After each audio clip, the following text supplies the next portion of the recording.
So yun guys, kakagising ko lang mula sa pagkipikit. Mag-uwi ngayon si kuya at namimiss kasi namin siya. So yun guys, mga 10 siya uuwi.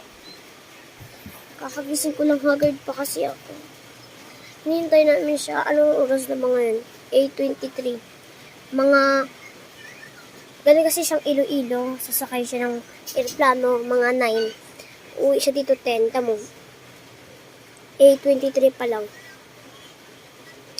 Haggard pa ako. Sorry guys, akong haggard ako.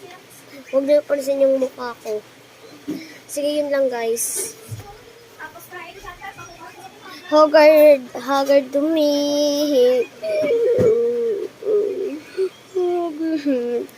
Haggard nga pala ako guys.